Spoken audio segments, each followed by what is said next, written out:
do we have a comma here? Heather.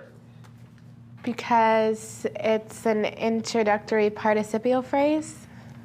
Wow. That's like 3 correct answers in a row, class. Looks like some of you actually cracked a book last night. Not too bad for a bunch of troglodytes, huh? Yeah, I read your blog. And by the way, you misspelled troglodyte. Do you even know what it is? Yeah, I mean, I looked it up in the 4th grade. Troglodyte. Troglodyte. A primitive cave dweller. Also someone who's stupid. Well, aren't you clever? So, Mr. Fleming, since you can't even correctly spell troglodyte, does that make you a troglodyte too? Watch it, mister. You are this close. This close.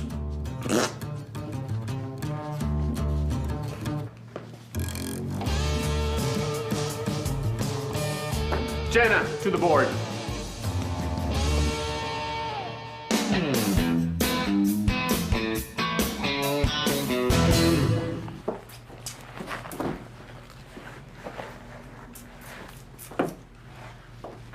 So what was all that commotion in the hall earlier this morning? Sounded like some old harpy shrieking at a kid.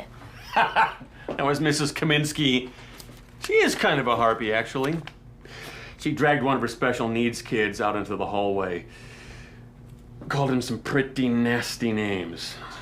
Oh, my. Like the kid would know an insult if he heard one. Roger, they know. Not all special need children are mentally challenged. Imagine what it's like on their side. Seriously, Roger. It's pretty low to abuse a special needs child verbally or otherwise. You gotta keep your cool. Oh, sage advice, Miss Biker Babe. You know, you're a high-speed road hazard. Listen, Mr. Everything gets under my skin. If you rode a bike and had some fun every once in a while, maybe you wouldn't take your frustrations out on your students. Well, maybe you should just get on your bike and ride out of here right now, sister. Excuse me, people. This is about showing basic respect and human decency for students, teachers, and everybody. And it pains me every time I hear about a special needs child being mistreated verbally or physically. And every special needs child is a human being, and each one deserves to be treated with respect.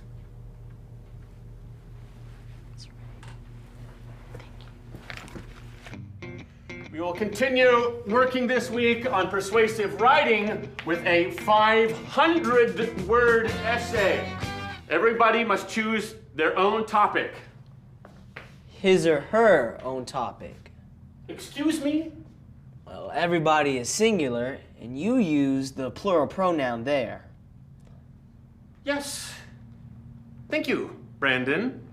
It's a common error when speaking. Now, these essays... That's just so basic, Mr. Fleming. I thought you said you were a published author. As a matter of fact, I am. Just go to the web, search my name, and you'll find my book. Fun Roadside Attractions from Foul Furious to Waxahachie. Whew, that sounds like a real page-turner. Troglodyte.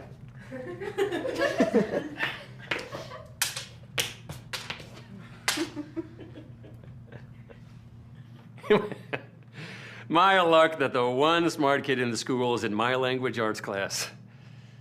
Yeah, I wouldn't classify him as a troglodyte. He doesn't deserve that many syllables. There are several 4-letter descriptors that are perfectly adequate.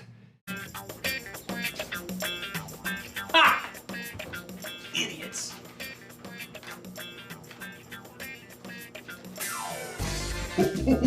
No. Unbelievable! Okay, Fleming, are you gonna share? Usually it takes some pretty sick news to make you giggle like that. Seems that James Price Middle School isn't so exemplary after all. Huge cheating scandal. James Price, our chief football nemesis? Nemesis? Yeah. Hey guys, Coach just used an SAT word. Now for extra points, can he spell it? Oh, you want to bring up spelling? I don't think so. So, what about the cheating scandal? Well, apparently the principal and some of the teachers got caught fudging the state assessment. Can they do that? Oh, I guess so. They used a variety of different tactics to boost the test scores, including coaching during the testing, changing answers after the testing, everything except actually teaching. I just can't imagine crossing that line. I mean, I'm not perfect, but that's like really bad. It is the ultimate taboo. I mean, if principals and teachers are cheating, then what kind of example are they setting for their students? Teachers are role models. Well, this is obviously your first rodeo. If you haven't felt it yet, there's a lot of pressure to keep those scores up. Kind of warps your ideals. For some people, maybe, but I take those oaths seriously. What else?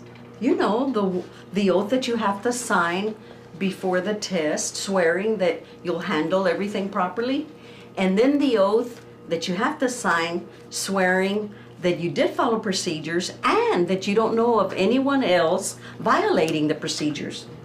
Oh, yeah, those oaths. So if you cheat, that's 3 strikes. The actual cheating and then lying about it twice. So what happens to the cheats at Price? Well, according to the article, the case gets reported to the TEA for sanctioning their certificates. Most likely the principal would get a certificate yanked, maybe the teachers as well. At minimum, they're probably gonna have to serve long suspensions. Well, it just seems to me that if teachers are so worried about how their students are going to perform, they should just up their teaching game instead of risking their careers. It's not about your career. It's about cheating the students. They could get discouraged and drop out. We don't need any more of that. Yep, I think all of us here at Honestly Acceptable McCorkle would agree. Teaching trumps cheating, yeah? Thanks, straight. Amen. Thank you. Yes. Yes.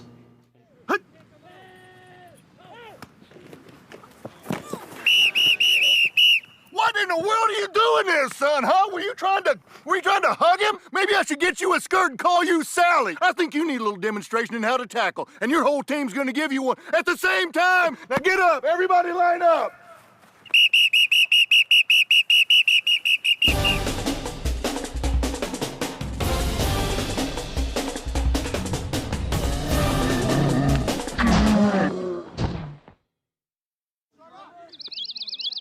All right, come on now, shake it off, let's go. Shake it off, come on, let's go. Show me a little hustle.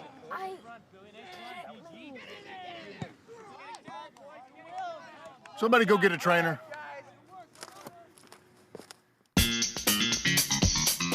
What were you thinking?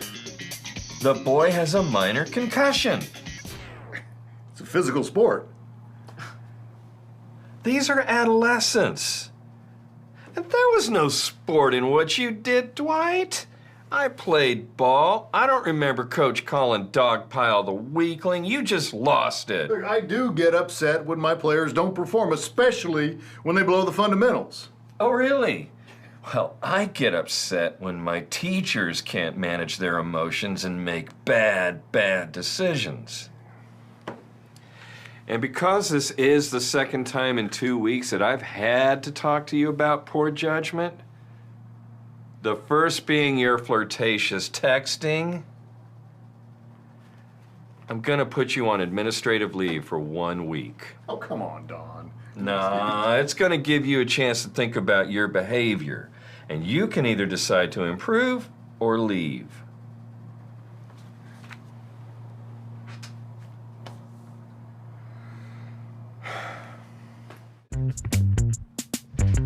Well, after reading your persuasive essays, I can see that I need to persuade you to pay more attention. We covered the basic concepts in detail last week, people. Irregardless of my efforts, These essays indicate that your minds were someplace else. So this week, we are going to review. Yes, Brendan. You did it again, Mr. Fleming. What? You messed up. You said irregardless, and there's no such word. It's regardless. Well, maybe I was just testing you to see if you were paying attention. Maybe I should be teaching this class. Maybe you should leave this class and learn some manners. Maybe you should learn some grammar. Maybe you should stop it! You cannot talk to a student like that, irregardless of my attitude. You troglodyte. Troglodyte. Troglodyte. Troglodyte. Troglodyte. Troglodyte. Funny! Troglodyte. How about this? Are you paying attention now? Yeah! Oh, you turn it off. You turn it off. Oh, your mama turns it off. You turn it off.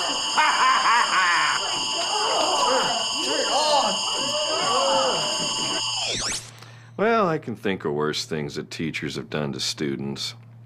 At the same time, the larger issue here is this whole out-of-control aspect of Mr. Fleming's behavior. It's time we had a chat. So, we had some problems this week with anger management and discipline. I think you'll find today's film particularly appropriate because it deals with that side of us that we all need to control.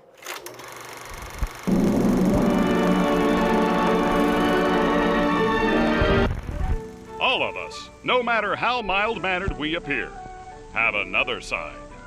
It's our primitive side, the side with baser instincts. It's the side that wants to fire off a few insults when we've lost our patience, or even lash out physically. But we can't give in to the animal impulse. Remember, you are molding the minds of tomorrow today. Your country's counting on you to be a responsible professional, not a moral degenerate. By tempering your temper, you'll lead by example and set America's youth on the path to a brighter future.